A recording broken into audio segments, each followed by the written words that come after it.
I'm Jim Check with Ian Burns. We got a new format, looks like. Look at that, eh? It's a new format. I didn't even know we were doing a new format, but it looks like we are. It is November 18th, the day after. It's kind of like the movie title, right? The day after. Let's do the headlines, though. Turns out no one wanted an election. Liberals pass their budget and go right into selfie mode. Why not, eh? PBO says budget info not provided in timely fashion. Canada to stick to its Paris Accord targets. Well, everybody else is saying no. Other day, another missed deadline for Alberta. The list of projects has already been pared down. More incompetence highlighted. The highly skilled immigrants are leaving as well. And the highest profile McDonald worker speaks at the big McDonald's convention. Any guesses who that is? High profile financier drops out on Epstein files. Biden hunting for a job. There's your opportunity to give Biden a job. New York claims to be an international city.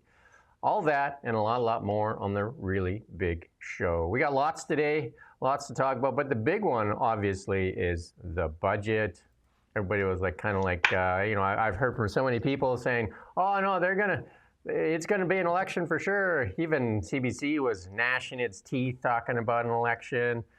Everybody was, but it turns out nobody wanted an election. Not the political leaders anyway. The budget passed with 170 to 168, a couple of abstentions from almost everywhere, right? Tories and the NDP abstaining. And I think one NDP voted for, and of course Elizabeth May, the all-important Elizabeth May voting for the budget. Yeah, she did, and had some very, very strange justification for it, which we'll go into, I'm sure, about how he had said in the House of Commons that he was going to reach the Paris. He was going to adhere to the commitments of the Paris 2015 climate deal. That was weird. That was strange. But this story, like we talked about it yesterday, we said that there were going to be abstentions, and whoever did it has to own the fact that they, in effect, passed this budget. So the Conservative Party and the New Democratic Party they passed this budget. They said yes to this budget. And you look on like Pierre Poilievre's Twitter feed, and he's breathing fire about this dreadful disaster of a budget. So why did you let it pass? It's just inexplicable, frankly. But they wanted to have their cake and eat it too, didn't they? They wanted to pass this budget and avoid an election, but they also wanted to, urinate viciously on this, on the budget, on the Liberals' budget. But you can't have it both ways, and we have to cut through the garbage and say it like it is. The Conservative Party and the NDP let this happen. They voted for this budget, in effect. They allowed it to pass. And that needs to be, we need to nail that to their foreheads, because you can't get away with that kind of thing. You can't treat the voters as if they're that stupid. The only people that were honest and true to their word, surprise, surprise, was Yves Blanchette and the Bloc. And other than that, it was, there's a lot of, you can put up some of the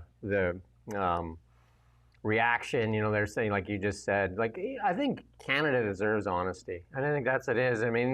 Just come out and say, look, this is not the time to have an election, and just be honest, right? Say it's a terrible budget, but it's just not the time for an election. The NDP, you would think, would have wanted the election as well, because how much worse can they get? Anything would help them.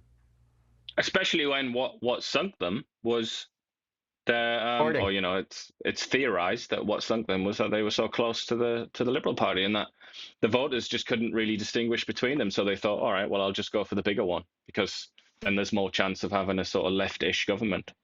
Let us know if you like this new format. I'm not a big fan so far. I don't know what you think, Ian, but it kind of looks a little weird to me. But hey, we'll try. It's all right. Growing pains. Growing pains, we don't have that $1.55 billion budget that the CBC, and in this budget that passed, they got another $150 million. So there you go. They'll be rubbing their little paws together, grabbing little paws, right? as they dip into the trough And for a that's little bit more. also that's in the budget, isn't it? That's mentioned in the budget. There's lines on that on how great the It's CBC highlighted, is, right? which Pierre Poilievre, apparently self-avowed enemy of the CBC, at least the English language version of it, he let that pass. Pierre Poilievre was satisfied to let the CBC have this increase in its funding. How that makes sense to anybody that has any principles, I don't really understand. Doesn't make a lot of sense to me either. Like, I don't understand how with, this new modern world of AI, we've done with a lot less. They cut our revenues in half. They cut our audience in half. And then we would appreciate you if you'd share it. If you want us to have a louder voice, and if you want us to compete against the CBC, give us a bigger voice, help us share it, help us get it out there, because that's what's going to matter. CBC kind of controls the boomers, and because they kind of like live off of that pablum they dish out all the time. Like this budget was 7 months late, $7 billion in deficit, and like all kinds of stuff going on, and it's just it's hard to fathom all the stuff that's going on. But even this, the Commons last night passed a Ways and Means motion on the federal budget 170 to 168 on warnings MPs didn't even know what they were voting for. How about that? And that this is from Hollywood and Blacklocks. The government's hiding information for us. So that was from Conservative Kelly McCauley, yet they still voted for it. The Parliament has expect accountability from the government, which it prescribes as in law. It must stand up for itself. And here's Jason Jacks again saying the Speaker, only hours before last night's vote, tabled a November 13th letter from him and says, I have not been provided with free or timely access to the information. And yet, everybody seemed to be okay with it. Jason Jacks, the PBO, the watchdog, the government watchdog. Timely disclosure is essential to ensure parliamentarians can engage in fully informed debate on these significant measures. And that's what he wrote in the letter. Only Parliament can compel disclosure of the information. Yet, they still voted for it. And then, we talked about some of this yesterday about the cuts that are supposedly coming. We'll see if they actually come this year. Lo and behold, it's so funny because the CTV and CBC were broadcasting live from inside Parliament, as I'm sure people are aware. And I can't honestly remember who it was. I think it was Vasi Capellas was saying, this just shows how excellent and healthy Canadian democracy is, really, that it comes down to just 1 or 2 votes and it really matters. And, we really have a strong democratic system. And then, for an alternative view, type in Blacklocks into Google, read one of their stories, and you find out, actually, no, democracy's not doing that well, is it? Because MPs voted on something that they didn't even understand and didn't know about. So what kind of democracy is that? I didn't even get the information. So this PBO guy, obviously, he needs more tact and discretion. So they're looking for a replacement for him. He did put his name up for the job, though. Well, it'll be surprising if he gets this job. But, and as soon as the vote came down to the parliamentarians went right into selfie mode. The Liberals couldn't waste any time, and they had to have the Speaker of the House say, "Put the phones away. No selfies." But hey, it's all performative, right? I saw some selfies with Richard Gere. Yeah, so you know what I mean? It just went straight into selfie. It was like they're tourists and just living off a taxpayer dollar. Just went straight into selfie mode. Why not, eh? Because that's what it is. It seems like they photo ops, like I said, the Liberals lead in photo ops. They're the best at photo ops. But why not listen to what Elizabeth May had to say? This is before the vote. We should always listen to somebody that has used a lot of, I don't know what she used a lot of. Let's listen, though. But then they could be voting on their apps somewhere else. I couldn't vote for that budget as I read it. I made it clear why I found it so very deficient. And one of the reasons was the Paris Agreement, and our commitment to it wasn't even mentioned. Our commitments to climate adaptation weren't mentioned. And I felt it weakened where we were on the nature agenda and the Kunming-Montreal Agreement that wasn't mentioned. So, as you could tell, and as I've said for so often that I think I've spoken to all of you individually, I was still talking to the government talking to people within the Prime Minister's office, talking to various ministers, to see if there was some way to remedy a document in print that I couldn't support. I think we found that way today. I heard overwhelmingly from my constituents and Canadians from coast to coast that they wanted someone to stop an election happening by accident. That's a place of responsibility. And I heard... Good. You put another clip in there that you want us to listen. It's well worth it. Yeah. Well worth it. So there you go. Ian says this next clip is well worth it. Let's no, not that one. I don't know if you have it. Do you see the one down there? Yeah, so he's going to play that. Let's have that one.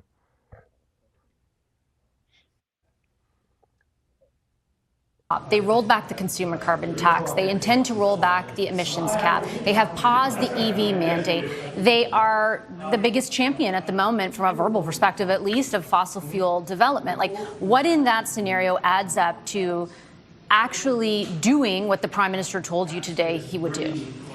Respect for the Prime Minister and his office, and respect for the idea that one who goes onto the floor of the House of Commons on a day as portentous as today, as historic as today, and says clearly, we will reach our targets, and they are a commitment of this government. I have to move. Yes, because I've never heard the Prime Minister say something that he didn't intend to deliver on, which is why it made me very nervous. He wouldn't say out loud, I'm committed to the Paris Agreement targets. Now I know that he has said so in a moment of consequence. I respect him. I've known him since he was governor of the Bank of Canada. I can't think that anyone would say about Mark Carney, the guy says one thing and does another. I've never heard that said about him. One can say many things about his previous background and in finance and economics. I think we don't adequately respect the fact that he's new to Parliament. Yeah. Good that, wasn't it? That's what you wanted to hear, eh? He's never heard him say something and then do another thing. Oh, I don't know what we've been listening to, because that's all we've been hearing is one thing. Well, just off the top of my head, we're going to reintroduce the EV mandate, so that when you go and buy an electric car, you get a $5,000 check basically from the government, or the person you buy it off does. Where's that? Seen that lately? I haven't. How about no cuts to public services? The Conservatives are the party of cuts. Oh, looks like he has actually cut public services. We will explicitly said we will not cut foreign aid. Billions of dollars cut in this budget. And then there's other things about how many houses that he was going to build, how much was going to be spent on the military, which has been, fannied around with, and hasn't really been honoured, and not to the letter anyway. Talked about having his glorious debt to GDP ratio that was going to come down. This budget estimates that it won't really. They just fiddled with it. I mean, how many more promises? Free trade by Canada Day. Do you remember that? I'm going to get rid of the tariffs. That's the big one. That's the big one. That's the one we're still waiting for. That's the big one. And then just recently, we're going to get a deal with an MOU with Daniel Smith even before Sunday. We're going to talk about it later. Yep. Like, the sad thing is, he has made already in his very, very short political career, he's made many, many promises, and he's already violated them. So I don't really know what she's on about there. And she wasn't. This is what's so strange. I watched the full interview. Vassie didn't interrupt. That was just allowed. No. Again, Elizabeth May was allowed to say something obviously false, and wasn't challenged on it by journalists. So you know what? If Blanchet wasn't so preoccupied with Quebec, he might well be the guy that should be running Canada. Do you know what I mean? If he wasn't so preoccupied, because he did the best in the debate, I thought. And he also is sticking true to his word on everything he says. And here's some more Blanchet. But I mean, he's obviously got a single focus, and that is to make Quebec a sovereign nation. But if it wasn't for that, he should be running the show. Let's listen to what Blanchet has to say here. No one believes that. Absolutely no one believes it. I'm sure the Prime Minister doesn't believe it. After his election, he was also meant to re-establish the principle of free trade. Had he done so, he would not even have to claim that we have the best agreement with the States. Does he agree that his trade agreement strategy with the States has failed? The US president isn't even accepting his phone calls anymore. The right on. I mean, it loses some passion when you have an interpreter that's all kind of broken and chunky like that. But you know, I think you've said in the past, Blanchette speaks fairly clearly. Oh, yeah. But he's also, like you said, his priority is to have Quebec an independent country. He doesn't have a stake in Canada, really, unless he can kind of get something from Ottawa and get some money or something like that, some sort of concession. So he's operating on a very sort of low level of responsibility. You know, he's like, Carney and the rest of them are like sort of senior managers in a company or something like that. Blanchette is just like the consultant who walks in, doesn't care. He doesn't care. Like, he's not bothered about the long term, whether the company survives or whatever. He's just totally free from all of that. So he can just constantly poo-poo things and act like a child, which is what he does often. But and he also did that with a vote. You know, he voted against it because he just doesn't care. He's not bothered. Yeah, like election, no election. He literally does not care because he only has one idea in his head. His head is only big enough for one idea, and that is the Republic of Quebec. That's all he cares about. Well, I think, you know, like some of the other politicians should have one idea in their head too, that it's for Canadians and not for other special interest groups and the profit and stuff like that, because we've seen this virtue signaling identity politics, that it seems to have lined the pockets of the few, the policies that benefit the few at the expense of the many. We've seen many Canadians now looking into meat counters like their jewelry cases, and this seems to be continuing. But he had one of his other MPs stand up. I think this guy was in the Beatles, but he's got something to say about the PBO's office. I think he was in Harry Potter, wasn't he? Severus Snape. But he's going to let us know about the PBO's office. Where's Polyev like losing his mind on this too? Mr. Speaker, the Parliamentary Budget Officer hasn't had a drink of the Liberal budget Kool-Aid. That's normal because it's his mandate to provide non-partisan analysis, and that's precisely why the Liberals want to replace him. They've issued a call for applications to find a permanent replacement who demonstrates, and I quote, tact and discretion. Tact and discretion, Mr. Speaker. They want a discreet PBO, Mr. Speaker, who will apologise for his words before speaking. They might as well ask him to join the Liberal Party. Are they going to do what they did with judges and recruit the next PBO from the Liberal Party? Mr. Speaker. Yeah. Very angry little fellow, isn't he? Yeah. There should be huge outcry on this. If Jason Jacks is not left in place there should be huge outcry. We should be applauding him for holding government to account. That hasn't been happening for 10 years. We've had no accountability, no trying. We're going to see some of it. We're going to see some of the, whatever you want to call it, fraud, waste, abuse, incompetence. We highlight it. Holly Doan, Blacklocks, highlights it all the time, and we share it with you. And it's abysmal. And here it is, somebody that's actually helping to highlight it. And same with that Auditor General, pointing out that the Canadian military, not only underfunded, under-equipped, undermanned, and underpaid, also living in substandard housing with not safe drinking water and toilets that don't run and deteriorating walls. And did you see the latest thing? We didn't put it in the story load today. Now, they wanted to put the Coast Guard in. Remember, because they want to put it in that NATO budget. They want to put the Coast Guard in. The Coast Guard said, no thanks. Then they wanted to put in the salaries of the that's what they really wanted. They wanted to put the salaries of the 300 federal workers in it. That's the real game, right? When they wanted to list them as reserves, because they could put all those salaries, billions of dollars, all of a sudden show up in the NATO targets. I mean, you have to think about it from that perspective. It's not that they wanted to put them in the military, because nobody, even with a half a brain, would think that they were a great fighting force. But the dollars that are spent on them would make it an appeasement to the NATO targets. And now they're trying to put in the Canadian fleet of airplanes. I mean, none of these things are military assets. It's just accounting, spoof, And it's just like, this is what I mean. If they remove Jason Jacks, like there is no such thing as accounting. The CPA society that I belong to should lose its mind. And this is just playing games, basically playing games.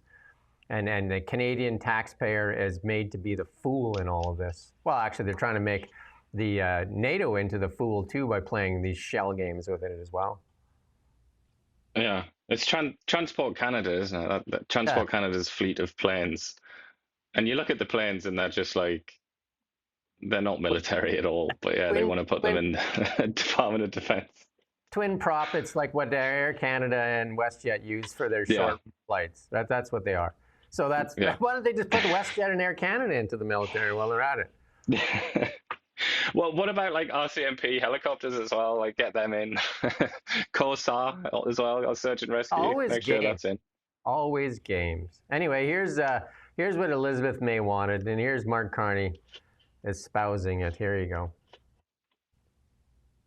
I can confirm to this House that we will respect our Paris commitments for climate change, and we're determined to achieve them. I can confirm with this House that, consistent with our Kunming Montreal commitments, the nature strategy will be released in the coming weeks. We will build this country strong, sustainable, and pure for future generations. COP30, basically a disaster. The three biggest economies didn't even show up with their top leaders. Trump didn't go there. President Xi didn't show up. And Modi did not show up from India. And China sent someone who completely took the P anyway and just joined up with all the third world countries and said, we're not doing anything. It's up to all the big boys to fix it, even though China is the big boy.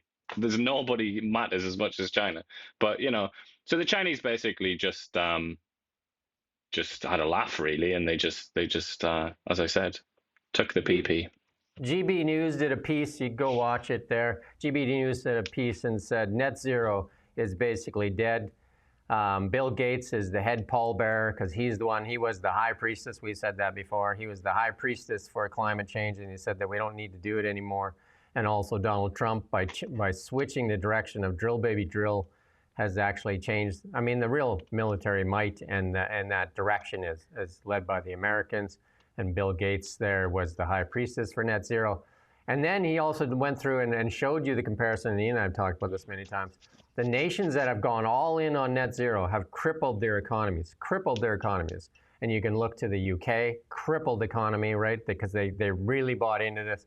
You can look to Germany, crippled their economy, and you can look to Canada, who should be one of the richest nations in the world, crippled their economy. And still, it's on its knees, not because of Donald Trump. Every time they try to strawman Trump, they need to look at their policies, and Danielle Smith keeps highlighting these policies, and they won't remove them. They just add more policies on top of it. Net zero is on its way out, and it's these people here right now that are kind of keeping it in there, because they're going to push this CCUS. You're going to see CCUS become a bigger and bigger talking point now they got their budget passed. And the benefactors for it will be companies like Brookfield that have invested billions and billions and billions of dollars into CCUS, and the Americans have moved away from it. So all those companies will be fleeing to Canada to get almost 75 cents on the dollar of tax credits. Imagine that if you could run a company and the government gives you 75 cents for every like you put in a quarter, they put in 75 cents. Pretty sweet deal. And then they give you the ability. So, I mean, Mark Carney said it in his speech, and it's going to be on our Now Media TikTok broken down. He said it in his speech, we need to take the risk off for these companies like Brookfield when they're investing in CCUS so that the Canadian taxpayer takes all the risk. We take all the risk by funding this CCUS, and then we give them all the reward by the ability to tax our energy, which is basically taxing Canadian prosperity. So it's double taxation, right? We fund it, and then we give them the ability. This is something really important for people to understand. This is the biggest climate grift out there right now.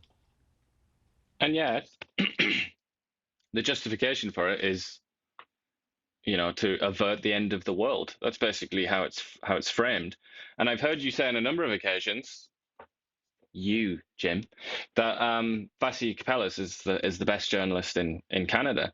If you watch the rest of that Elizabeth May interview, which I strongly recommend people to do, Elizabeth May as is her wont, as is her habit, she just couldn't stop with the verbal diarrhea of misinformation. And one piece of misinformation that she put out there was about how we have to commit to the Paris Agreement and we have to bring down emissions in Canada because X number of people, I can't remember what she said, thousands or something like that, died in Canada in recent years because of climate change. And then Vassiliadis, rather than challenge her on what she'd said, making a direct link between Canadian emissions, which don't matter at all, have no effect on global temperature, made a direct connection between that and people dying in Canada from climate disasters.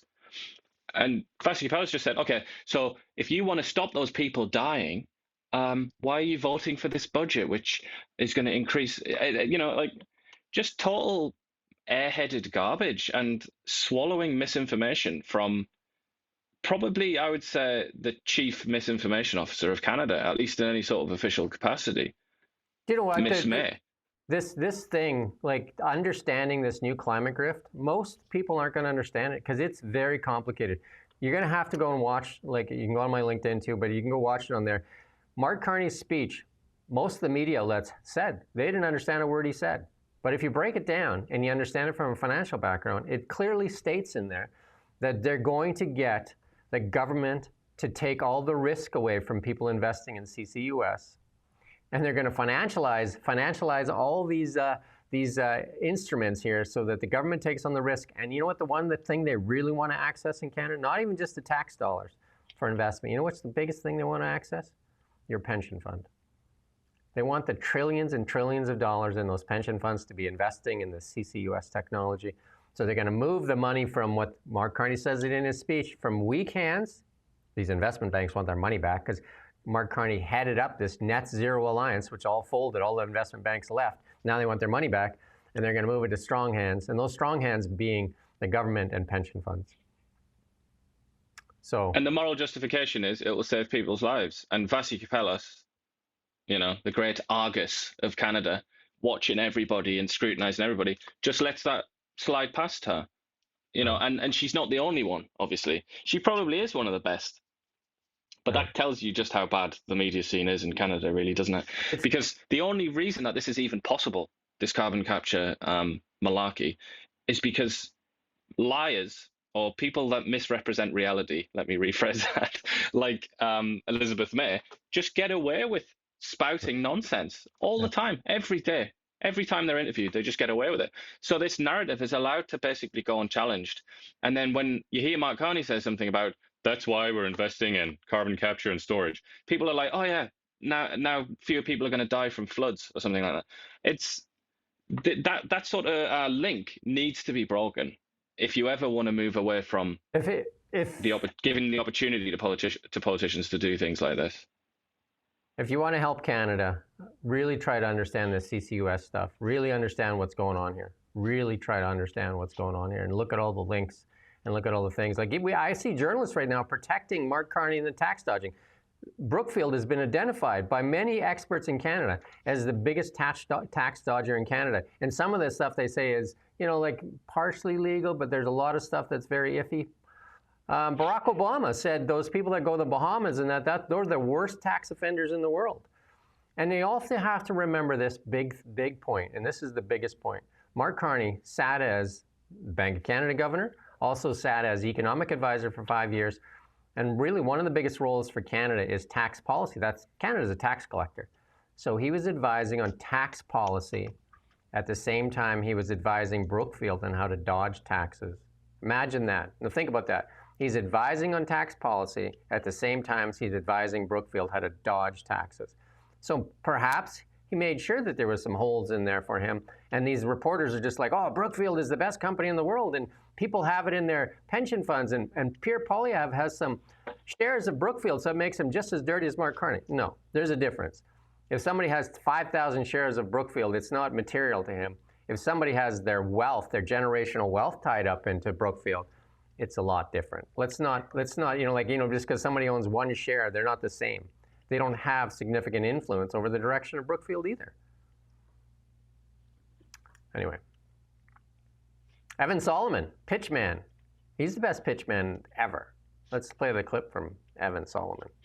Build in Canada, buy in Canada, believe in Canada, support the budget.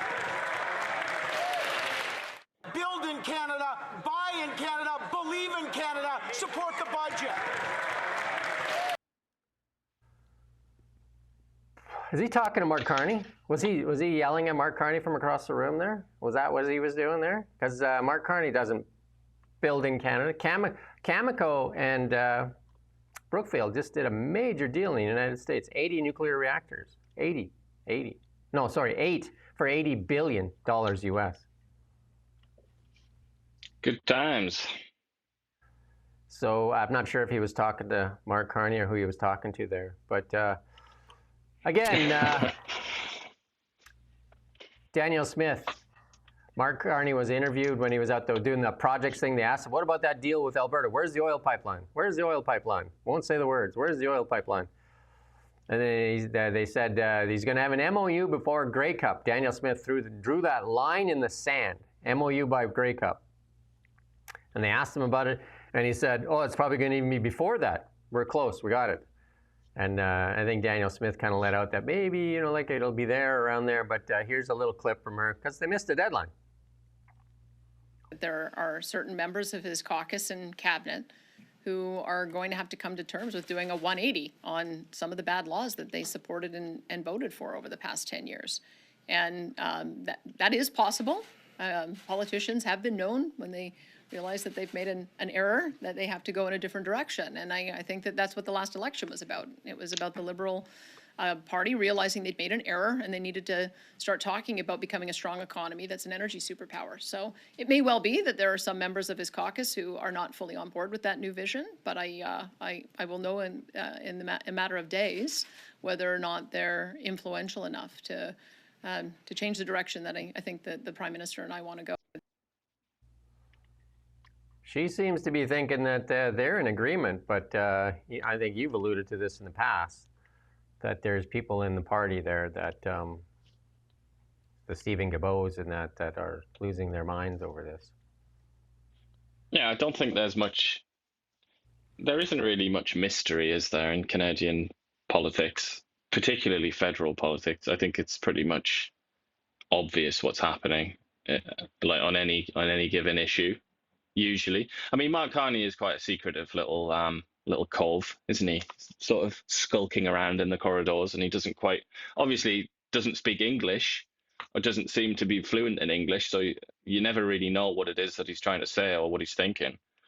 But yeah, I think it's nailed on, really, isn't it? That it's the Guilbeaults, etc., of the Liberal caucus who are threatening to, screech and holler, and they just have to be appeased somehow. And I guess they're still trying to figure out how exactly that's going to happen. Chief Billy Moran put this out. Those projects they announced the other day? Turns out only 2 of them really are going to make it as a major projects office, because the rest of them were just, like we talked about it. Some of them were just like regional things, like that power dam they were doing for the, that community up in Nunavut, like how that made it. And again, it's performative, right?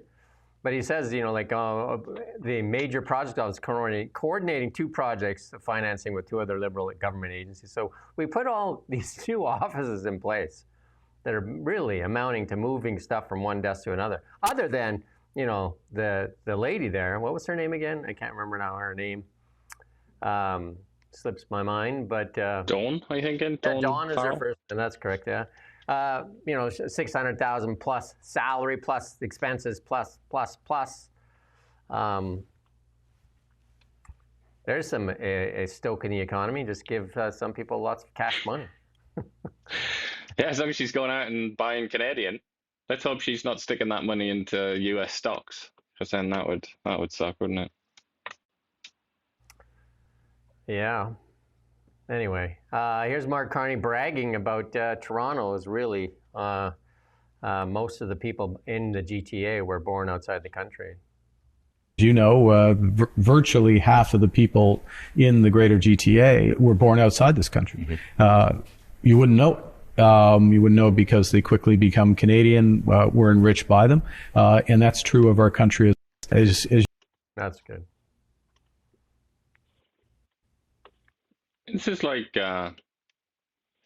he's like a religious, highly religious individual he's reciting the old faith, the tenets of the old faith. He doesn't seem to have realized that there's been a reformation. It's almost like he's in Henry VIII's England, and he's like, yeah, God bless the Pope. He sure is infallible. And it's like, Mark, I don't think you've been paying attention, mate. We're not doing that anymore. We had a reformation. Because this is just like, has he just been transported back to 2010 or something like that? People don't talk like that anymore. Look, consult your internet, or like look around, walk around. People aren't doing the whole enrichment thing anymore. We have, I think, a more pragmatic approach to mass immigration on a scale never known in the history of humanity. I think the wind is blowing a little bit in a different direction. And that extraordinarily glib comment about how you wouldn't know. Dear reader, I suggest you go to Toronto or any big city in Canada. You do tend to know when someone hasn't been born in Canada. It's quite obvious, actually. You don't need to have much of a relationship with them. Not attaching a value judgment to that, but I'm saying that it is quite obvious. If we had better journalists in Canada, it would help, right? Because, like the politicians spin stuff and then the CBC and CTV just echo it. Like, I mean, if you look at this, here's Pierre Poilievre making a statement. Carney will be judged at the grocery store prices. And, he puts up this thing which shows the annual inflation, right? I mean, it doesn't, it does show it in there if you read the fine print, October 24 to October 25. And that is the annual inflation. But then if you look at some of this rebuttal here, it's showing, this is another MP, they're showing that, inflation fell in 0.6 in October. I mean, you can play with stats all day long, or you can just pick a number, pick this, pick that. The reality of the situation is Canadians are hurting. That's the reality of the situation. That's the reality of the situation. People can't afford it. They're $200 away from making their monthly obligations. And this finagling, and it was like yesterday when we had our friend Lightning Rod in there, where we were talking about something that was really serious, and he starts throwing in things about Elon Musk and that. Just like, it has nothing to do with the real thing here. The obvious thing is Canadians are hurting. It's like we're on the savannah, isn't it? Political discussion, political discourse. It's like being on safari, and there are only a relatively small number of predators like Pierre Poilievre and Corey Hogan.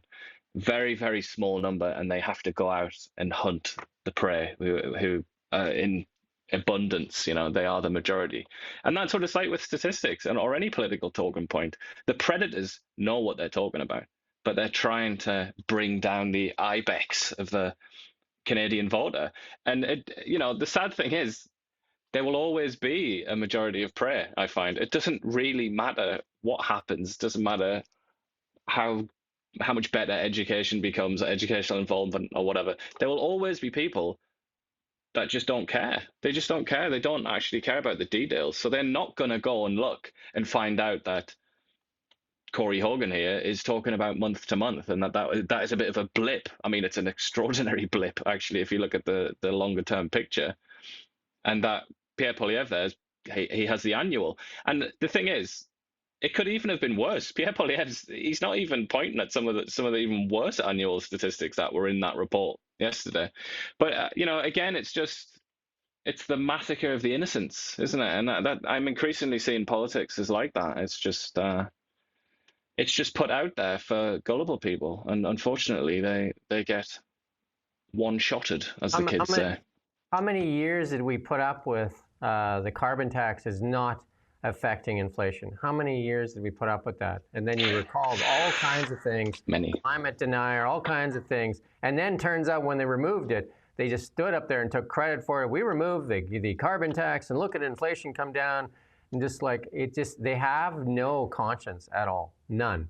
And it's just the reality of the situation are Canadians are hurting. And the elitists that are living off the government dime, or the federal workers and all that stuff, obviously they're not hurt as much as the people that are having to struggle, the people that got laid off, the companies that are doing layoffs. the average salary for federal workers, $136,000. And look at the MPs just at the trough and the expenses. We're going to highlight some of those more so. Like, that lady the other day, the MP, $176,000 in 9 days while Canadians struggle. Well, that's the reality. Unbelievable, isn't it? Yeah. That's the reality of the situation. Yet they put up these things and just try to gaslight everybody. And then there's the people that just live on this stuff. And where's the media calling for some honesty? I guess it's just you and I fighting the world. Help us share it. Help us get it out there more. Like, subscribe. Please help it get it out there because they're not doing the job. You give us some of that $1.55 billion. I guarantee it. We'll do a much better job with $1.5 billion, $1.55 billion, $1.5 billion. We don't even have a room to keep all that money. We don't have enough offshore accounts to hide that money in. We highlighted yesterday that the head of the Nuclear Safety Commission, Pierre Tremblay, where he was spending like a drunken sailor on his expenses. He's defending just the limo expense. See how they pick one and it's like, let's just pick this one here and just defend that. He defended his unusual expense claims and saying that the part of it was the best. They're saying that he's the best nuclear systems in the world. So does that mean you get to spend like a drunken sailor? Is that how it works? Liberals are raising taxes on fuel. They're going to add 17 cents a liter. Their appointees are taking limo rides. That's from Baird. Why do Liberals get limos, right? They're just making excuses for this, right? And the $14,000 for a flight to Paris too, right? That's in there. It's crazy. And then he's upping his budget. Remember we talked about that yesterday? He wants his budget. He has an expense budget of 100 grand. Can you imagine you had an expense budget of 100 grand? He wants that to 185 with an additional 50,000, an additional 50,000. So basically $235,000 because he needs 50,000 more for executive and housing allowance.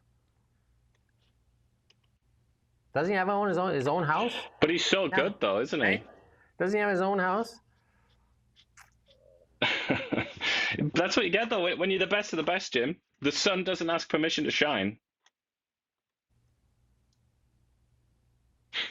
Times have been challenging for families, so it's only normal in government sector we do the same. I don't know. It's just crazy. Like, Canadians, again, looking in the meat counter, like, thinking of meat as a luxury item, where this guy is asking for, his budget was 100 grand, that's not enough. He wants it to go to 185 grand plus $50,000 for a housing allowance. Never plus enough. 343 grand a year, which he could use like most people do to, drive around and do things and travel. Why should he ride in a cab when, like he could be riding around in a limo? It's ridiculous. Do you know who he is? Nobody knows who he is. Look at him. Is that Richard Gere? Yeah. Someone's just said that they got laid off and they might join the RCMP because it's a $115,000 salary. He says it might be a lot of trouble for that money though as well. I don't think it's money for nothing. So yeah. Here's another one from Holly Nolan. Blacklock's cabinet yesterday said they will not discuss consequences for federal managers who fail to achieve goals on Indigenous issues despite billions in spending. Anybody been fired? We get reports that came out many times the department fails to meet its own standards that it set. Nobody held accountable. That's this government. 10 years. No accountability, no transparency, no documents. You got those? Have we got those those documents that where Stephen Guilbeault's been accused of funneling $250 million into his companies? Why does he have companies in the first place? Why does he belong to companies? I thought he was. You know what I mean? That doesn't even make sense. Spending on Indigenous. He doesn't look like your typical entrepreneur, does he? Spending on Indigenous programs since 2015 quadrupled from $10 billion to $46 billion, according to public accounts. Replacement of one department, which resulted in the hiring of 1,683 more federal employees in 5 years. More money for everybody, no money for you. That is so much money, isn't it? $46.5 billion on Indigenous programs. And if you ask most of the First Nations communities, things haven't gotten better. So where's the money? Where's the accountability? Where is it? We highlighted that one for the dental program. Remember, administration of the dental program, this free dental care they're talking about, they brag about. Just the administration, not for providing benefits to anybody. $473 million. $473 million. Just administration. So, like, has there ever been a better time in history to be a bureaucrat? It is the age of the pen pusher, isn't it? And I think they gave $50 million to that vaccine adverse effects department while they were watching Netflix and sending emails trying to dissuade people from making claims. I believe, just out of the top of my memory here, $36 million of it just went for creating software for this. There was like no money left to give to the people. Isn't that just like all these programs? We announced yesterday, or was it yesterday or the day before, that they're going to put, I think it's yesterday, was it 173 million? My numbers, I'm going to get all these numbers, for a space program. 183 million, I believe, for a space program. 3 bottle rockets from Shoppers Drug Mart. I don't know. No idea. Here's another one. This is hilarious. They never blame anybody that says this is from Blacklock. A subsidized newspaper publisher has numerous conflicts with the Department of Canadian Heritage. That's Guilbeault's department now. It's immoral to question Bill C-18, remember that. Over terms of its grant application, the internal records show the department will not say why it continued to fund discourse community publishing of Sun Peaks even after the company was fined for breaching migrant labor regulations. Why not, hey? Why would they subsidize it in the first place? The company the company publishes a chain of BC weeklies: The Discourse, Sun Peaks Independent News, Indigenews, the Ren Kamloops, Revelstoke Mountaineer. The company, since 2020, guess how much they got from the government? $483,000 in grants, plus additional undisclosed subsidies through the local journalism initiative that pays 100% of eligible payroll costs. So just like basically all funded, right? So grants plus the funding. I'm pretty sure as well that one of those outlets listed there, Indigenews, is the one that puts names in inverted commas like Kelowna and Canada because they don't recognize the legitimacy of Canada. I guess I think that's who they are. But either way. Listen to very amusing. Department managers faulted Discourse Community Publisher for applying for aid under different titles from its legal name. So just keep making up names. If you do not respond by tomorrow, your application may be considered incomplete, said one email warning.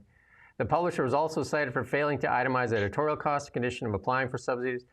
Is it possible to request an extension? As I look in the record, see why there's discrepancy is. And that was from the publisher. I need more time, a few days, as my week is full. And it ended up getting a $10,000 fine for violating the terms of the Temporary Foreign Workers Program.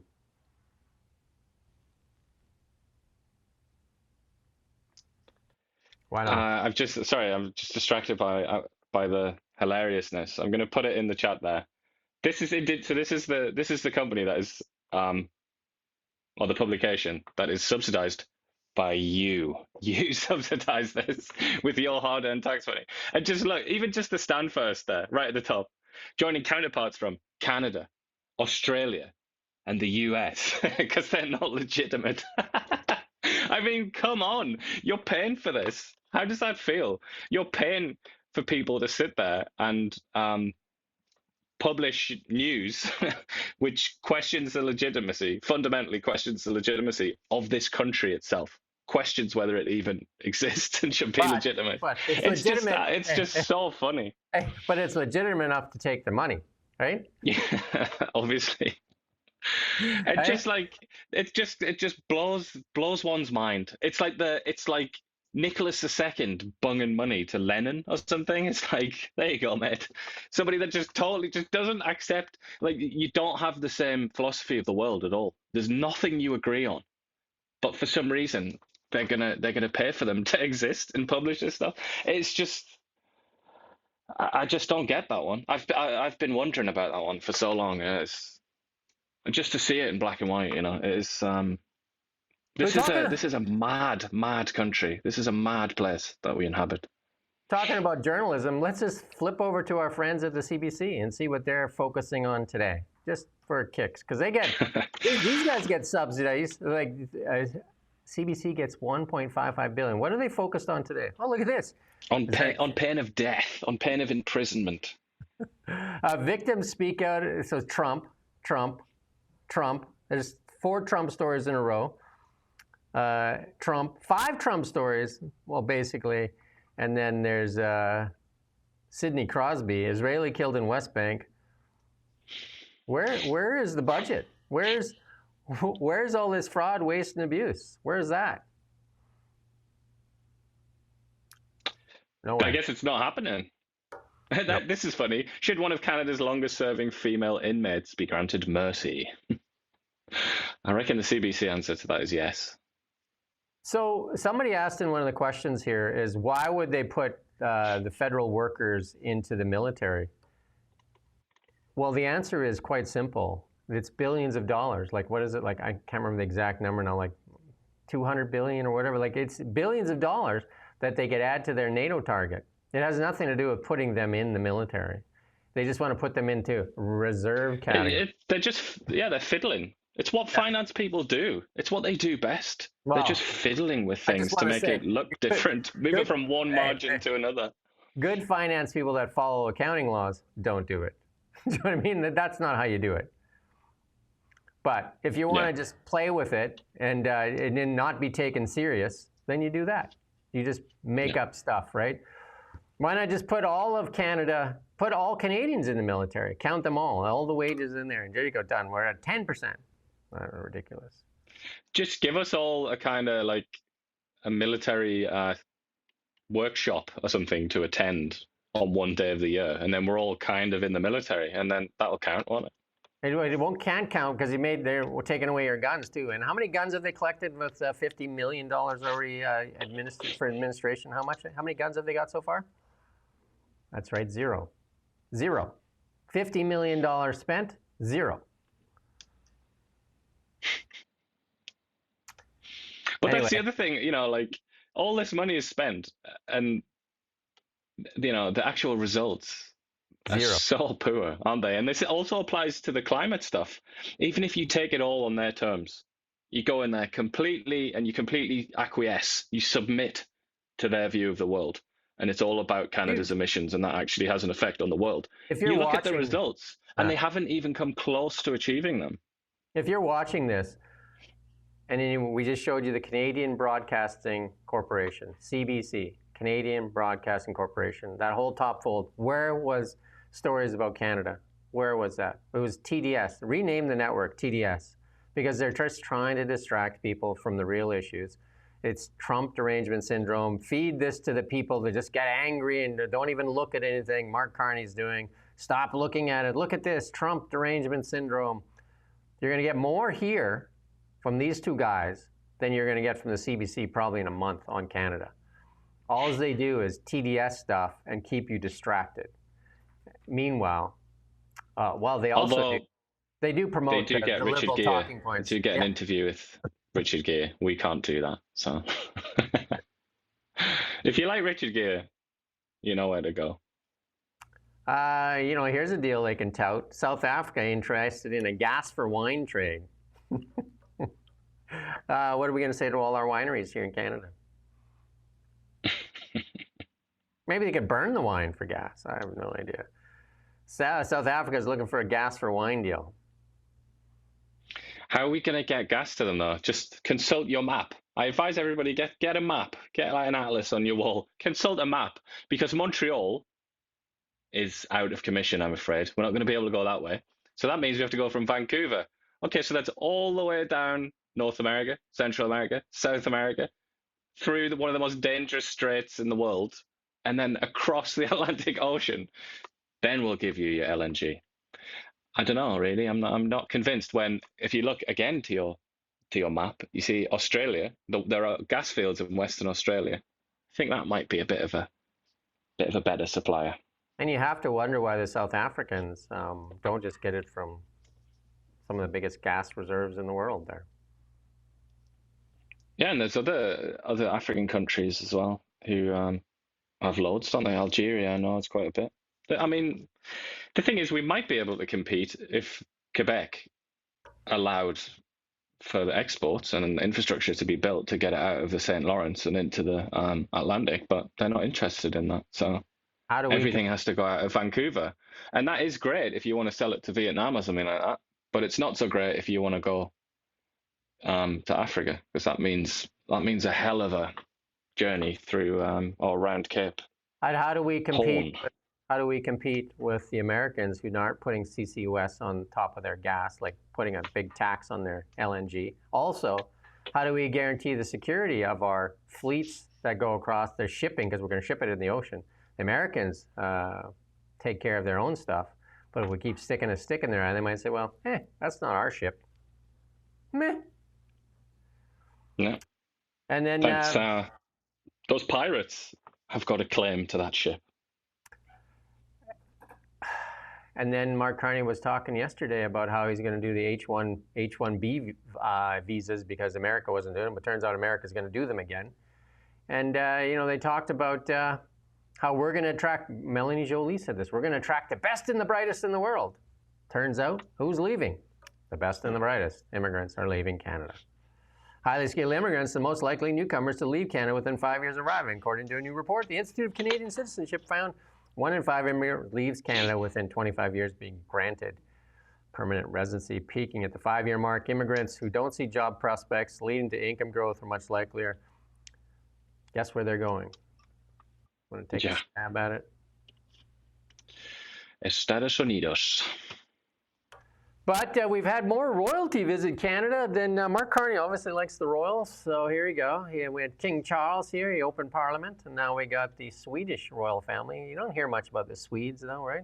Because there's a lot of talking that they're having meetings with the Swedes to buy those Gripens,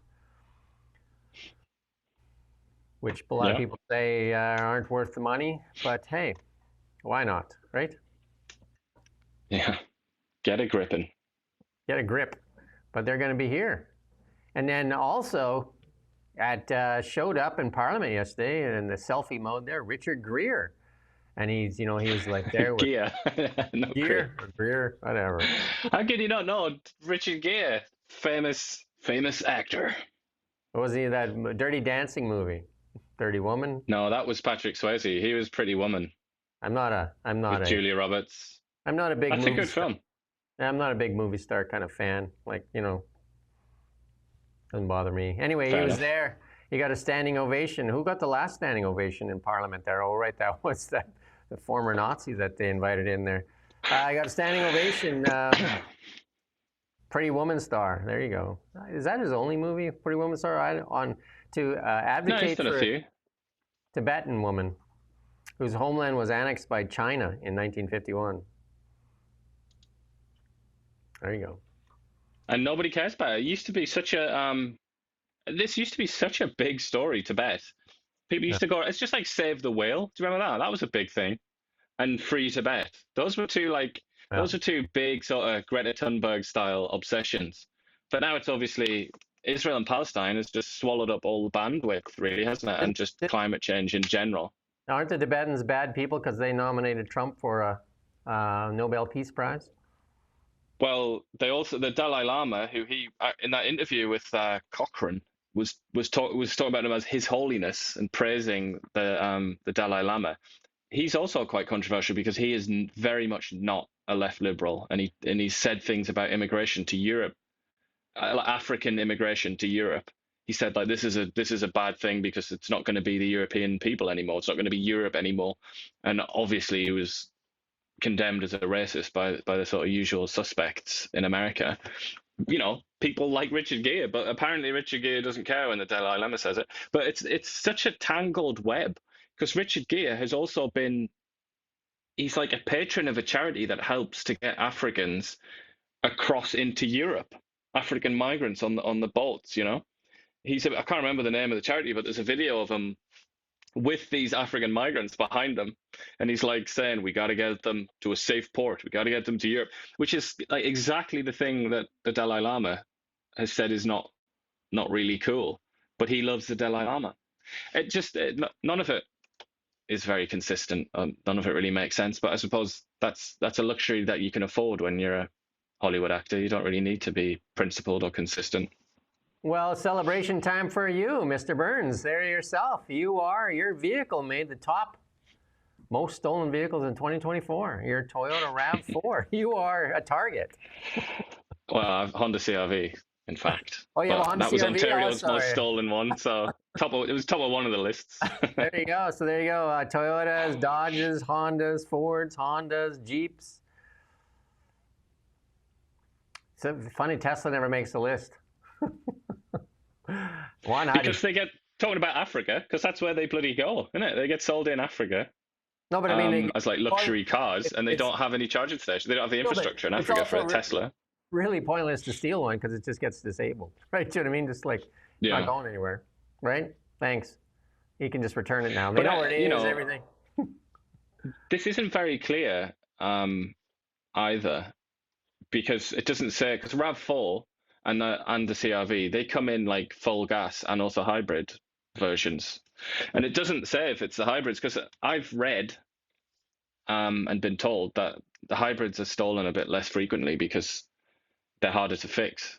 And they don't have the parts in places like Africa and Asia where they end up being shipped to. So they prefer just straight up gas. But I don't know, maybe they just want that catalytic converter. Somebody just said in here that one person had 2 vehicles stolen this year, and I've talked to quite a few people that have had their vehicles stolen. There's like, and it's rampant actually to get your vehicle stolen. The thing is, you don't want it back when it gets stolen because they also trash it. Sometimes it depends on what they steal for. Sometimes they steal it for crime, and sometimes they're stealing them to ship them. But yeah, it's I think they have about 30 days to find it and return it to you, and then other than that, then they start processing it. But again, another reason to own a Tesla. I guess you could steal it and part it, but you're not going to use it to drive it. And one of the things about Tesla, if you're for family or whatever, you have any visions of being secretive in that, not with a Tesla. Like your family knows where you are exactly every moment. So if you're trying to hide your whereabouts, don't buy a Tesla. Because I can, like, even with your daughter, she's like, she'll say, when are you coming? I said, well, I'm on my way. She said, no, you're not. Car's still sitting there. I'm like, oh. You can actually see it moving if you share the car with. In spirit. You're on your way in spirit. Yeah. You can't even use those. Someone says Teslas are ugly. I don't agree with that, to be honest, but I did see an ugly Tesla just today. It was it was like a shiny pink. I don't know what it was, the wrap thing, and it was like, no, that was wrong. But usually they're quite nice, I think. I've been told that lots of times when I was in school. They said I'm ugly, so I mean, I guess an ugly car for an ugly person. They're really not. I think the Cybertrucks, you could say they're ugly. I know a lot of people like them. Beauty is in the eye of the beholder, and on Nevada, EVs don't work in -40. Yeah, they do actually. Sorry, I drive mine in Calgary. -40. They work. They actually work better. I lived in the north. I lived in high level. If you don't have your car plugged in, like I would have 3 plugins. I've had 3 plugins. You have to have your block heater plugged in, then a battery warmer plugged in, then a car warmer inside so all the plastics don't shatter. And then if you don't have that, if your power goes out, because when I was working at the mill, they started cycling the power because they didn't want to pay for all that power, so they would only turn the power on for the hour before your shift was over. And if you left when you were, like if you got sick during your shift or something, the car wouldn't even start. So, but Tesla will start.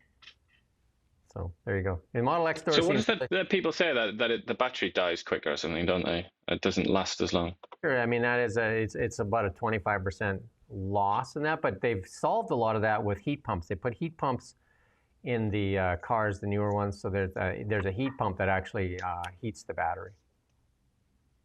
I'm sure as well it won't be very long till it improves even more and it becomes a thing of the past. Well, I have to thank Clojo there. She said I'm not ugly, or he, or somebody. There you go. Thank you. Model X doors seem silly. My daughter has Model X. They're actually pretty cool, actually.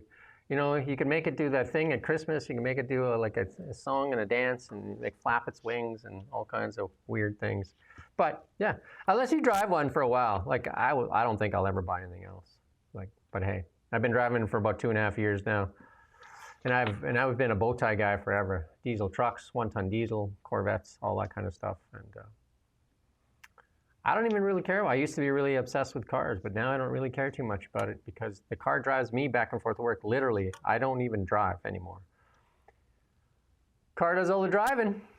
So there's that. Anyway, yeah, Brookfield heat pumps. Anyway, got some BC news for you. BC news. Coming to you live from the Now Media Newsroom.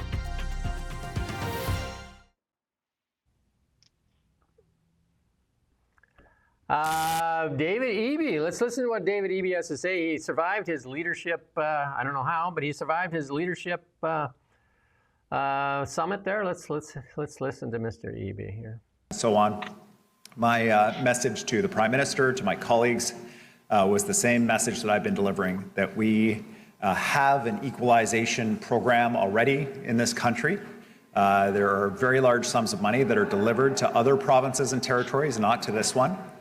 And when it comes to a major project strategy, when it comes to an approach to lift the economic growth in this country, it should not be another equalization program.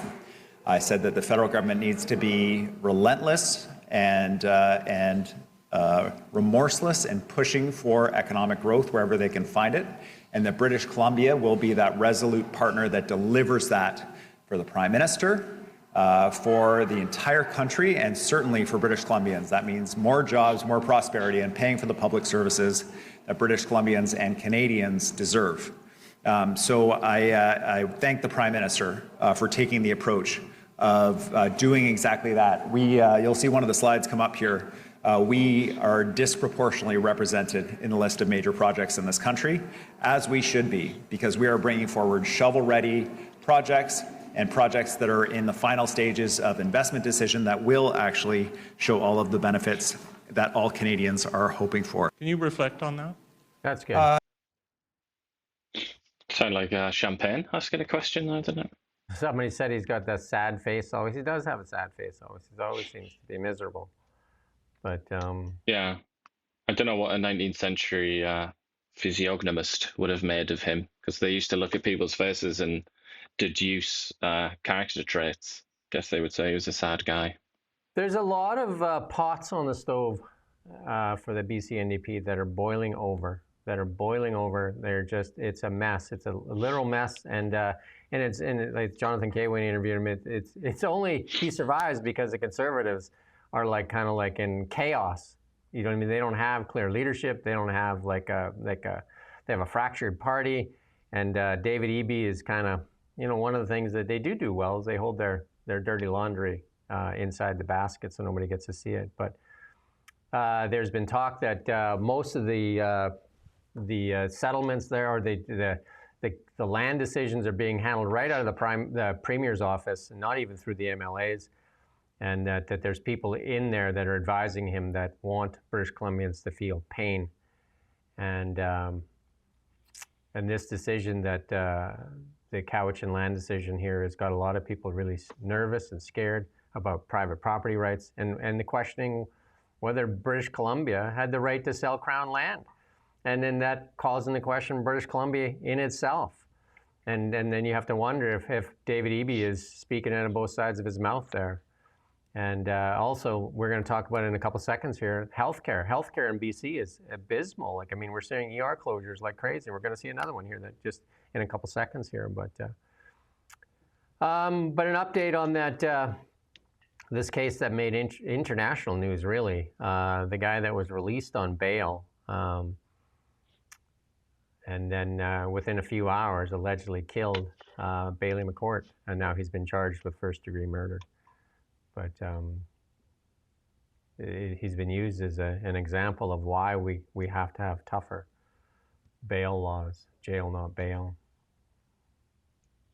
Yeah, but again, it's reactive, isn't it? It's all reactive. It's always reactive with crime, it seems. And there's so little effort put into actually stopping them happening in the first place.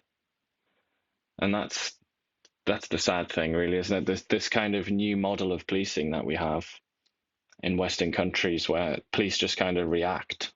They're not there in the first place or around to stop it happening. They just react. And that's the saddest thing of all when you read the details of what is alleged to have occurred here. It's just, you know, it was kind of, there was nobody there to stop it, really. It's very sad. Tragic.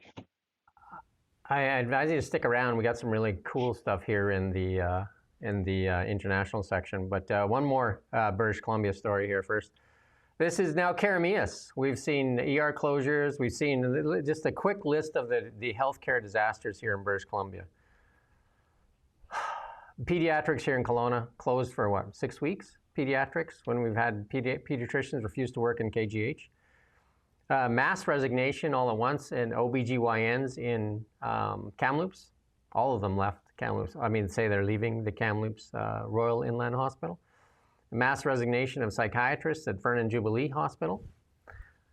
ER closures all the time. We do a story once a week, once every 2 weeks, or an ER closure somewhere in the interior or in the other parts of the province other than the Lower Mainland. And here it is again. Now this is Karameas. I think this is the first one I've seen with Karameas. This is the third physician departure in 2025, and that prompts some service cuts in the South Similkameen Health Centre. And beginning today, the emergency department that serves Karameas surrounding communities will only open from 8 a.m. to 5:30. So only have an emergency again from 8 a.m. to 5:30. Don't move. And that's only on Mondays, Wednesdays, and Fridays if you plan on having an emergency. Like if you're cutting a tree down or something like that, you know. Other than that, you know, you can either wait for Monday, Wednesday, or Friday, or you could drive somewhere else. This is buy a helicopter, maybe. This is in what could be one of the richest nations in the world, and through policies we've self-inflicted our own harm.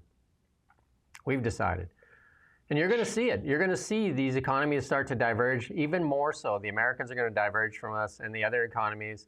Look at China. Look what China's done in a short period of time on their economies. You know, like go look at the city of. Oh, look at a country like the United Arab Emirates or Qatar or something, which is like parlayed its natural resources wealth into all kinds of services. You know, obviously you can criticize how they do that and the way that they don't give people citizenship or anything like that. They basically have like indentured servants or something like that. But you know, nonetheless, that excluded, they've taken their money and they've used it to improve the lives of their citizens. Like money that was raised through oil, the sale of oil and gas. Whereas in Canada, it seems we don't even want to sell it in the first place. So, you know, the debate seems to be quite primitive here. So the equation is quite simple. Energy equals prosperity. In Canada, energy crossed out. Energy, less taxation, less, you know, like this, less that, less Bill C-48. You know what I mean? Like all these things we've heaped on top of it to suppress it and choke it off equals a failing economy, a nation on its knees, begging for handouts. You know, when a liberal government comes out and says, oh, we're going to have a food program for kids in school because parents need food for their kids in school. You did that. You did that. Your policies did that. That's why Canadians need food in schools, because you did that. Your policies did that. And it's, you know, it's people like, not to pick on him, but it's people like David Eby, isn't it? Because he wants to hold together a coalition so that he can be in power. And in order to do that, he has to oppose things like oil pipelines, oil developments. And until recently, it also meant LNG and things like that. He's only recently found God on that, hasn't he? But this also applies to the Liberal Party on the federal level. They've signed a deal with the devil, haven't they, in order to hold on to power. And it means appeasing certain very loud groups that they need to win elections by throttling Canada's natural resources industry. But they would rather be in power. They'd rather be in control of a middle-income country than out of power in a rich one. Somebody said because parents can't afford. Yeah, because of the policies that have been put into place. We've kneecapped this economy where people could be making all kinds of money and wealth, and we could be enjoying the prosperity of our nations. The sovereign wealth fund in Norway is $300,000 US per person.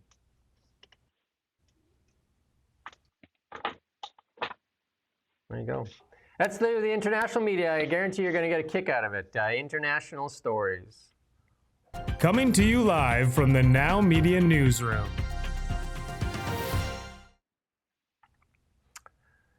President Trump was speaking at the McDonald's convention, and it was, I don't know if you watched it, but it was quite hilarious. He's the most, the advanced fry cook ever. Let's listen to his speech here.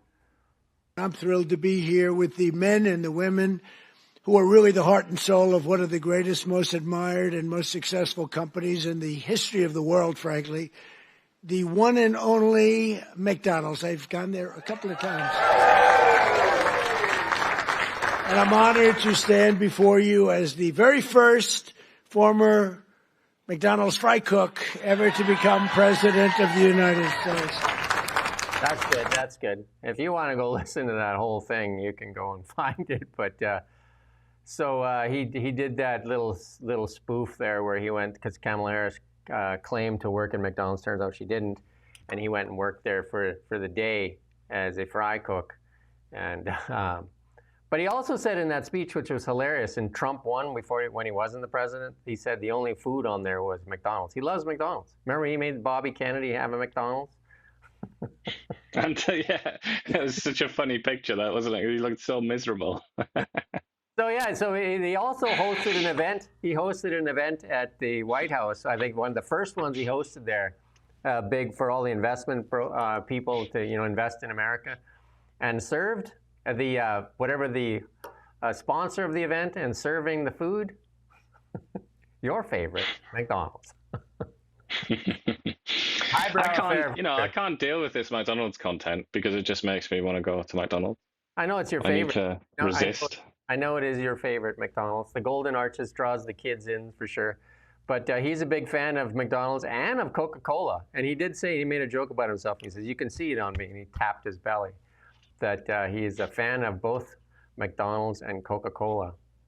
Both of those were my favorites too. Coca-Cola, I was, my wife said I can't say I was a Coke addict because it was Coca-Cola, Pepsi. Cola addict. I did 5 or 6 a day, and then I stopped, and I lost 50 pounds about, 7 years ago, and I kept it off. Not doing the Coca-Cola. But here's one more clip here, just a little clip on, because it's just hilarious. Anyway. One man had a dream his life was meant for more than serving fries. Trump didn't just see Greece, he saw greatness. He didn't just see a fryer, he saw a fresh start for America. This is the tale of the American dream, where nothing is impossible. There you go. He's the king of the troll. Those beautiful fries the king of the spilling troll. out of the box there. You love that, don't you? 6 ingredients in those fries. 6 ingredients in those fries. And they're all bad. Well, you'd think it'd be just potatoes and salt, but there's some sugar in there as well and a few other chemicals. Yeah, some sort of, was it cornstarch or something? Seed oils, yeah. Yeah, but they are the best fries in the world. But he is hilarious in many ways. Anyway. More Trump. Here we got more Trump. Let's listen to this one here. Of all the perverts in government, I'd say he's the biggest one, and quite frankly, it's not even close.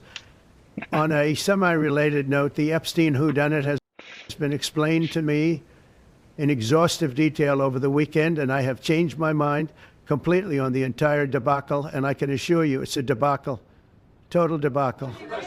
Many Americans... That's good. I can't take all the mind changing. Because first it was the worst thing, and then a hoax, and the worst thing, the hoax. And it's like, I don't know. Who was he referring to there when he's saying the biggest pervert in politics and it's not even close? Was that Chuck Schumer or something? Like, who's he on about? I don't know. I don't want to listen to it. But I do have a couple other things we want to get through. The BBC says it's sorry to Trump, but not giving any money. Said it's sorry, but it didn't. None of the stuff actually played in the U.S. They said, so it didn't affect them. I doubt if they're going to get away scot-free with this. It'll be the number that matters that shows up there, right? But you know, the BBC and some of the, you know, like the Liberals in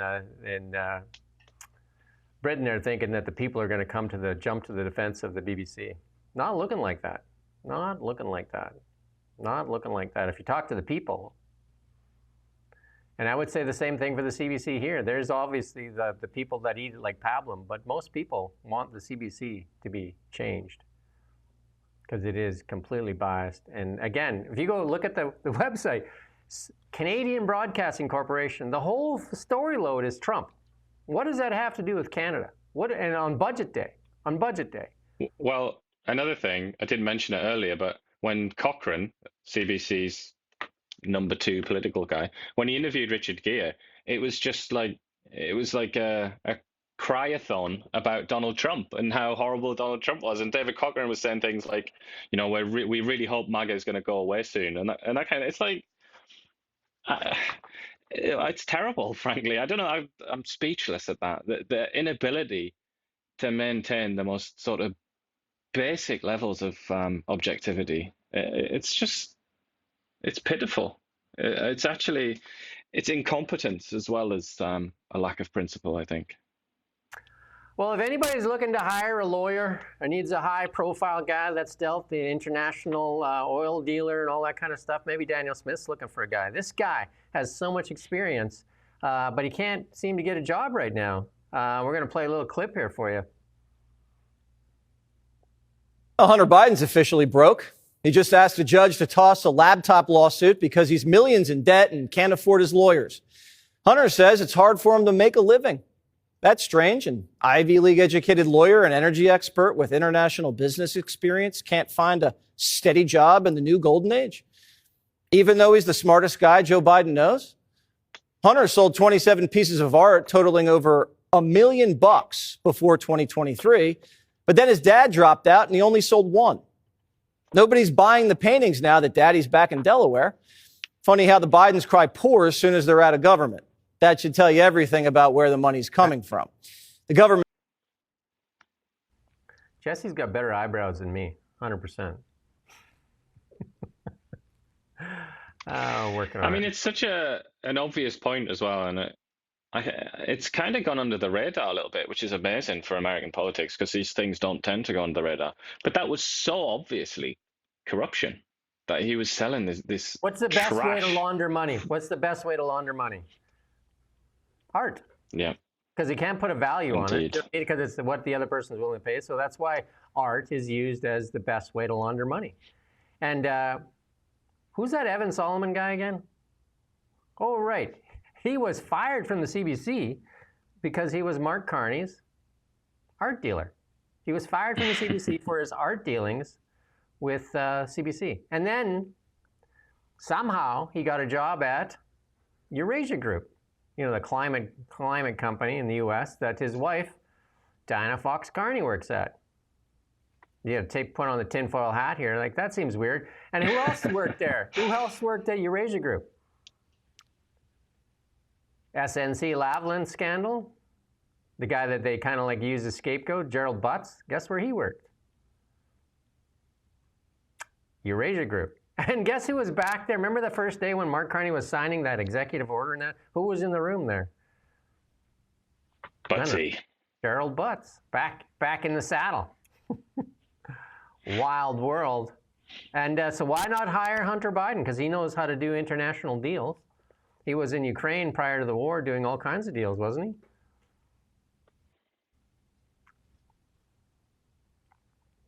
Talented. Anyway, some of the Epstein stuff, some of the fallout's happening here, right? Because former U.S. Secretary Treasurer Larry Summers steps down from public commitments after Epstein emails. Also, big financier guy. Gonna go lurk in the shadows. So many people. I mean, that is his name Michael Wolff, who wrote that book Fire and Fury about Trump. That was all the rage for about 5 minutes, wasn't it? I think he was working for the New York Times or one of the big American liberal outlets, and he was sending all kinds of like loving emails to Epstein and advising him on what to do and how to get out of his latest PR quandary. Like so many people have just been disgraced by this. But we haven't even got started yet, have we, really? We haven't even got our pants off yet. They can join, can't say Prince Andrew anymore. What's his title now? Now disgraced Andy? Just Andrew? He's not got a title. Just Andrew Mountbatten Windsor. That's what he's gone by these days. Andy formerly. Or maybe he goes Andy, formerly Prince Andrew. Brackets, formerly. Maybe I'll go on the speaking circuit with Justin Trudeau and Katy Perry. But well, his what is it? His nephew? Yeah, his nephew Harry has made a fortune writing books, tell-all books, and doing Netflix, Spotify, all kinds of bollocks like that. Basically monetizing what used to be in the gossip magazines. He's now trying to get the money directly to him, the stream of cash. So does that mean that Andy can do that too? Because obviously still has his prince title. But to be fair, he's a fragile one, Prince Harry. Because he was, even at the LA Dodgers game, he said that he was, bullied into wearing that Dodgers hat. He's such a fragile person. He didn't have enough courage and conviction to say, no, I represent Canada. Such a fragile creature. No confidence. Anyway. Well, I mean, he looks like an emotional cripple, doesn't he? He reminds me a bit of John Lennon, but obviously he hasn't got any talent. And I don't just mean that because of the Yoko Ono thing, but I mean John Lennon, who a man that I have read an awful lot about in my years. He was just so, he was a cripple inside. Like his song, he was like emotionally broken, John Lennon, and he just couldn't relate to the world. And it feels like Harry is quite similar. And it's no surprise that they've ended up with women they both ended up with women that controlled them. Here's some big news. Jeff Bezos, he's been trying to keep it quiet, but he got his Blue Origin rocket landed on a pad, their barge out there, and even Elon Musk reached out and congratulated him. Those two kind of go at each other every now and then. But he's created a new AI startup. He'll be the co-CEO, Project Prometheus. You like that name, Prometheus, right? You can tell a story about Prometheus. It's received about $6.2 billion in funding, some from Bezos himself. What is it? Some change fell out of his pocket. He's going to start to build an AI project, engineering, manufacturing. And I don't know how they're going to compete with Canada's space program, because they got $183 million. Yeah, no way. And Canada to support them. But yeah, they love their big names, don't they? Although Elon Musk tends to put silly names to his credit, I feel like he sort of he calms people down with a silly name now and then. But Prometheus, a story about Prometheus. Prometheus, he's the god that gave man fire, and according to some interpretations of his myth, he actually created mankind. Well, so it's a bit grandiose, isn't it? I know you're going to be able to tell us. What does grok mean? Grok is from a novel by Philip K. Dick, I think, isn't it? What's it called again? Strangers in a Strange Land or something? I can't remember the name of the novel, but it's from that. There you go. Somebody's going to know. I mean, I'm going to have to just Google it now. But it's one of Dick's novels. I think. No, it's bigger than that, and I know what it is, but I forgot now. Is it the other fella? Not Dick. I always confuse Dick with another. Dick. I always confuse him with another author.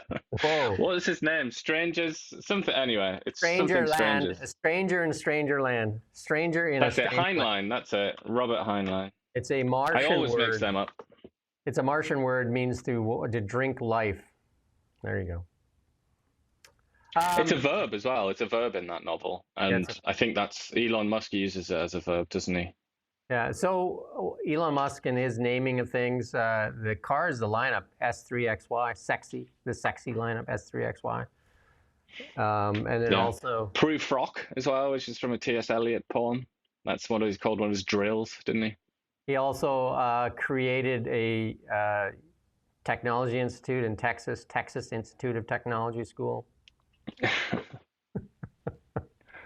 Always with the names, right? Always with the names. You got to listen to this. Mandami there says that he's joining Mark Carney in arresting Benjamin Netanyahu in New York. You would arrest Benjamin Netanyahu based on the 2024 International Court Arrest Warrant. Next UN General Assembly, as mayor, would you do that? So I've said time and again that I believe this is a city of international law, and being a city of international law means looking to uphold international law, and that means upholding the warrants from the International Criminal Court, whether they're for Benjamin Netanyahu or Vladimir Putin. I think that that's critically important to showcase our values. And I'm going to get my popcorn out and wait for that one, and we're going to see if that happens. Because the UN is in New York, so I mean, we might actually get a chance to experiment with that. Well, if I was Trump, I'd probably fly him in today and say, okay, let's see what happens. But yeah, I mean, it's obviously a federal thing, and the American government in Washington, is not a party to any of that. They're not gonna agree to the arrest of a foreign head of state. Certainly not. He's not head of state, is he? But Israel's prime minister, Israel's leader, is not gonna consent to that. It's Mark just Carney has said the usual sort of nonsense. Mark Carney has said the same thing. He would arrest Benjamin Netanyahu if he landed in Canada. Which is also disgraceful that he would say that, because he's not supposed to be able to instruct the police who they should or shouldn't arrest. That's not supposed to be his job, obviously. He's supposed to have independence in the operational independence in the police. But whatever. Who cares about things like that? This is for all the people that think money is free. This is kind of this is just a reality check for some people. If you use Apple Pay, honestly, just be so careful. This is a little embarrassing to admit, but if this could help one person, then I'm really willing to share what my experience was. I'm just gonna lay it out like this. When you use Apple Pay, that's real money. That's true American dollars from your credit card. If you have your credit card connected, that's where the money is being sourced from. It's not like a special form of Apple Pay, Apple dollars. Why they don't just say this is real money while you're paying, I don't know. Because I thought that I had accumulated a bunch of Apple dollars to use for Apple Pay by, spending so much time on my phone, giving my data very freely and willingly to any place that asks, like whatever they say, are cookies okay? I say yes, yes, yes, because I thought that's how I was getting prizes, getting rewards, getting Apple dollars. So I didn't think that was real money till I checked my credit card bill. I've been spending money. It can't be real, can it? That's got to be a wind up. But there are people that have got themselves in big trouble, and I did a couple of sessions with a insolvency trustee, and those things do get you in trouble. Apple Pay, you can go to Lululemon and you can make payments on a shirt. You can buy a T-shirt, make 3 payments on it. Apple Pay, you can use Apple Pay. You can also go on Apple and you can buy stuff, or you can make payments on it. And all these things suck people into, because it's just like, oh, I can, they say the shirt's $100, because that's probably an average price of a shirt at Lululemon. And, it's like, well, I can afford $30. It's only $30 right now. The rest of it will come later. But the rent and like the car payment, the gas, the this, the that, the everything. We're going to start giving away stuff here, because we want you to learn when you're watching us too, because we want you to share this. Here's one of the things that we're going to try and teach some financial literacy as we go. If you're still paying banking fees, stop. Just join. There's a few banks out there that are free now. Wealthsimple being one of them. We'll even put a QR code in here for you. Wealthsimple, you got a checking account. You can have a TFSA. You can have an RRSP. You can have a trading account. You can just like a plain savings account in there too. They got credit cards now, and you can buy gold in there. You can buy Bitcoin in there. You can buy fractional shares. So instead of buying nonsensical things like a $9 fancy coffee that's a double spice sliced whatever with caramel macchiato and all that stuff, Buy $9 worth of stock today, whether you buy that in Google, and I would advise you to diversify, like with Mark Carney, like follow his lead and buy stocks where the sun is shining. Google, Meta, Tesla, Microsoft. I don't know, Palantir, Nvidia, Brookfield. Brookfield. Buy stocks in this new this new revolution that's happening. It's going to be the biggest one ever. It'll literally be the biggest thing that's happened in our lifetimes by a factor of 10. This is like... Although Mr. Google just came out today and said he reckons it's a bubble and it's gonna pop, didn't he? Which Mr. Google are we talking about? I can't remember. Is it Sundar Pichai or something? I can't. You know who I mean? The CEO of Google. Well, people say that all the time. So exactly. No, he's definitely not the only one. Loads of people are saying that. But then this is the thing with stocks, isn't it? You have to you got to get into the habit of wondering if it's a bluff or a double bluff, or what the hell are they doing? Like, are they really giving you honest advice? If you believe in the future, then you look at days like today and yesterday as days of opportunity. If you believe the world is falling, I don't know, dig a hole, I guess, hide in it, do something, I don't know. Right? But this was budget day. This is the last one we have for fun. Think of that. That's all your tax dollars, and it's budget day, and there's all the MPs, and including, I would say, all the parties, other than Blanchette there wasn't there because he refused to approve it. But here you go. Let's play a little clip as they all take their winnings from the budget. Each one of those bananas represents 10 grand in expenses. Budget day.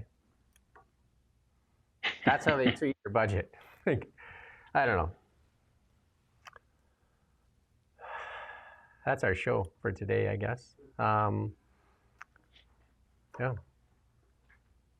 Budget passed. No election. So now we're on to, I'm sure the next few days you're going to start to hear CCUS come about a lot more, and the lifting of the emissions cap. That's likely going to be the deal that's been made with Danielle Smith. They're going to talk about how the emissions cap is being lifted, which will be, what they wanted. That's one. Here's one for you, and then in return, you give us the CCUS. She also really seems to be thinking that they're going to get rid of some of the laws, doesn't she? Like the tanker ban, oil tanker ban. Yeah, like she seems to think that, but I believe that might fall actually. Do you know what I mean? Like, or at least they're going to kick it down the road. Do you know what I mean? Like, but I do believe that they're going to be a pipeline to the U.S. Like Keystone might do Keystone. Which is precisely the opposite of what everybody said they were going to do. Said they were going to move away from America, but whatever. Exactly. Anyway, that's our show. Like, subscribe, share, please. And we'll see you tomorrow morning at 9 a.m. I do have Renee Merrifield, and I have a couple of things here today. We have at 11, I have Alexander Wright. She dropped out. She was running for MLA. She dropped out. She said she wants to chat. And then I have Renee at noon with Beyond the Ballot. So there you go. I'll see you in a few minutes, like 17 of those minutes, and I'll be back with Alexander Wright. Thank you for watching Now Media. We don't just report the news. We live here too. We're your neighbors, bringing you stories that matter to all of us. No government funding, no outside influence. Kelowna Now, local, independent. News you can trust.